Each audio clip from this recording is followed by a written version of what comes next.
Hi, welcome to Good Noise Podcast with Bryan Cranston Cranberry. Fuck! You were trying so hard. I was trying so hard. I had it too before we started the call. Yeah, you got it twice before. Oh my god. Alright, I'm gonna try this again, but I'm gonna leave that part in. So, hi, you should. Welcome to the Good Noise Podcast with Bryan Cranston Crayon Box. We're gonna ask some questions today. I'm gonna start. So, what inspired you to start making music, and why is it not Cranberry? Because I keep on fucking it up. Technically, it is for like the seasonal, you know. Yeah. It's like a seasonal name change. It's a limited time deal. Bryan Cranston Cranberry. Because it's also a pun, kind of. Because that's how I say crayon, which is not the way you're supposed to say it. But you know. Wait, you're not supposed to say it that way? Some people do. It depends. Some people say it differently, like crayon or crown or crayon. I say crayon. Interesting. But your real question, what inspired me to start making music? A lot of things. I've been into making music for as long as I can remember. The most kind of like recent thing that got me into like starting this specific kind of project and whatnot was basically just, you know, going to a bunch of shows in college and seeing all these bands do stuff and me being like, hey, I could probably do that maybe. But other stuff, I think the other big piece that might have inspired me from like way back, I always attribute to the Rock Band series of games. As you should. That's what made me realize, you know, playing music is cool. Playing rock music is cool, even if it's plastic controllers. Yeah. All right. Solid. So congrats on your newest release, Sprite Cranberry. I miss you. How do you feel about the response to that track so far?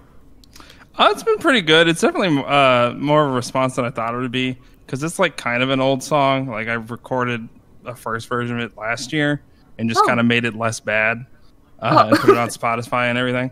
But it's gotten a good amount of response. People enjoy it. It's gotten added to like a bunch of people's personal Christmas playlists, so that's fun. As it should. As it should be. It'll be on loop on Christmas for me. Oh yeah. So can you tell me just like your writing process in general and what inspired the creation of this specific track?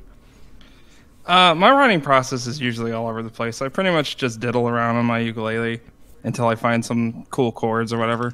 Which is kind of what happened with this song, is that literally probably like 6 or 7 months before I even thought about making a Christmas song, I played some chords on my ukulele and I'm like, these sound kind of Christmassy, kind of. And I just kind of sat on them forever. And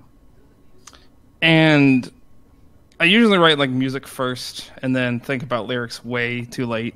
But with this song it worked out because literally, you know, Christmas song, I basically took what was a rant on how I feel about Sprite Cranberry and just made it rhyme, which was really easy to do, actually. I think I've never been so inspired than when I'm angry about a holiday beverage, but, you know. The holiday beverages, man. I know how you feel. So you kind of already answered it, but where's your headspace while creating this track? Was it just the hatred? Or it was, I mean, it's obviously playful some. Like, it was definitely, I was trying to make the song be a little bit funny, a little bit comedic, but also it is honest in how I feel. It definitely is inspired by disappointment and anger and you know, capitalism, anti-capitalism, you know. I'm actually, as you referred to the Winter Spiced as the imposter, I'm drinking some right now. Wow. Yeah.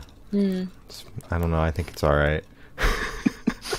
I think it's all right, kind of. If you've never had, have you ever had the original Sprite Cranberry? No, I jumped on the meme train a little too late. Yeah, then I don't blame you at all. It's definitely not a terrible beverage. It's just once you've had greatness, nothing compares. No. Well, I mean, we gotta just pray that greatness returns at some point. Until then, I have about 25 of these in my attic, so I should be good. Yeah. My substitute, my go-to is Cranberry Canada Dry. It's not exactly the same. Yeah. But it's pretty good. Like it's a good replacement for that cranberry feeling, you know. Wait, so you said that the Sprite Cranberry that was before the meme version, I guess, is better. Like, was it stronger cranberry-wise? That's like, exactly. So they had Sprite Cranberry, which was basically like 80% cranberry, or maybe it's more like half and half cranberry to Sprite. Oh. And they replaced it last winter, with Winter Spice Cranberry, which is mostly Sprite, a little bit of spices, and a little bit of cranberry. Okay. So the ratio is definitely a lot different Yeah. with the new version. Okay. Interesting. All right. Yeah, I've only had it once. I wasn't a fan, so. She only had it because I won't stop talking about it. Literally, I was like, okay, it has to be good. It was not. So rude. I'm sorry. So, is there a certain feeling you want your listeners to have while listening to this track? Disappointment, anger? What is it? Rage. Half rage, half just having a good time. I feel like the first part of the song, you got to be like angry. The last part of the song, you just got, since it's kind of ska-ish, you got to just, I don't know, feel good. Really the silliness comes out of that part. So it's supposed to be half angry, half, it's a freaking drink. Who cares? Yeah, that's fair. That's fair. So this one should go like super, super fast. Off the top of your head, I want you to describe this beautiful track for new listeners in 3 words. I usually do 2 words, but I'll expand it to 3. Yeah, the 2 words that I describe this is like bedroom ska. Because that's kind of what it is. But 3 words, I'd obviously put like holiday in front. Holiday, bedroom ska. I love that. I love the genre of it. I need more of that. So, what band or artist influence do you think you can hear the most just in your music in general? We'll stop beating the shit out of the drink song. Yeah, it's weird because like I got a bunch of like the music I make is like all over the place. Some of the stuff I have now is a lot more folky, and that stuff. And then I have newer stuff that it isn't exactly out yet. That's a lot more like electronic-ish. But I have a lot of different influences. It's like They Might Be Giants as far as like silliness a little bit. I like the Sonderbombs a lot. Hospital Bracelet's a good one as well, especially like their older stuff. Yeah, like all acoustic stuff. I don't know. I listen to a lot of music, but a lot of it doesn't really influence the stuff I make. So it's really hard to kind of pick which ones do and which ones I just are like bands I like. Yeah, that's fair. That's fair. So where do you see the project in the next 5 years? And Shane spoke for himself when he said we were done beating the crap out of this single. But is this single leading up to anything bigger, like maybe a holiday Sprite Cranberry themed EP? Maybe that'd be pretty. Maybe cool. next year. Maybe next. I'm definitely got to think of something for next year since I've already done. Because like last year, I made the original version of the song. This year, I kind of re-released it. I can't do that again, so I'm gonna have to think of something funny. But as far as like normal music, non-holiday themed music, I'm definitely already kind of done with an EP that's like getting mixed as we speak. Ooh. That I don't know exactly when that's going to come out, but hopefully soon-ish, maybe. I don't know. And then I guess like next 5 years, which is a while. I definitely, whenever stuff hopefully gets back to normal, I want to like try and play shows and stuff. Possibly, maybe do some kind of album. I don't know. We'll see. But as for now, there definitely is more stuff coming, an EP at some point. Okay. Very exciting. That's 2021, the EP?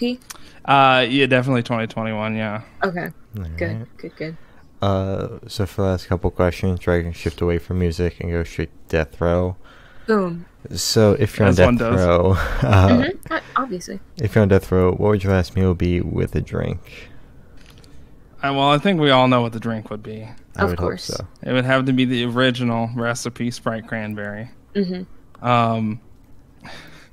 As for food, a lot of people want to go something fancy for their last meal, but I think like when I think of like food that, in a similar aspect to the Sprite Cranberry being a long gone drink that I miss, I'm already, even though it hasn't been gone that long, miss the chicken quesarito from Taco Bell because they just got rid of it, and I would definitely have that be like the main course, Yeah. and then maybe some like nacho fries on the side because they bring those back every once in a while, but I feel like it's been way too long. Yeah.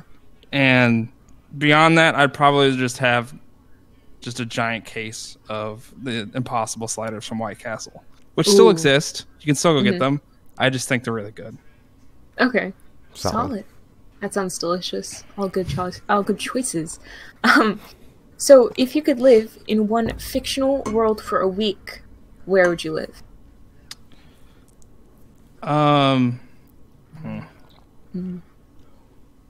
Probably, I think the first Wreck-It Ralph movie would be fun. Ooh, Not the second one, because that one kind of sucks, but the first one. Okay.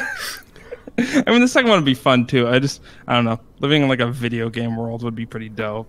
You Yeah, don't have, that'd be like, pretty- bills to pay. You can just play Pac-Man, or hang out with Pac-Man, I guess. That'd be Yeah. pretty cool. That'd be really cool. All right. Yeah. I don't think we've gotten that one yet, so thank you.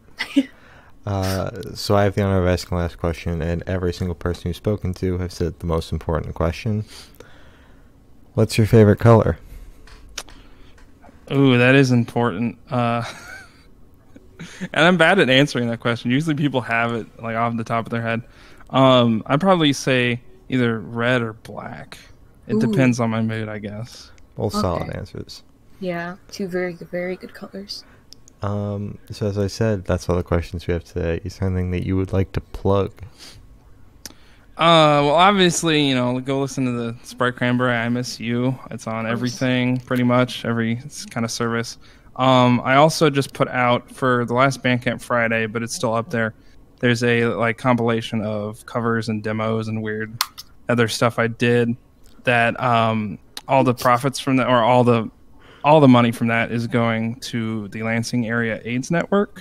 Oh. If you want to buy that, that'd be cool. Other than that, I mean, follow me on Spotify. Like I said, I do have stuff in the works, as people say. And yeah. All right. Well, thank you for sitting down with us. This has been Bryan Cranston Crayon Box, and we are Wonderful. the Good Noise Podcast.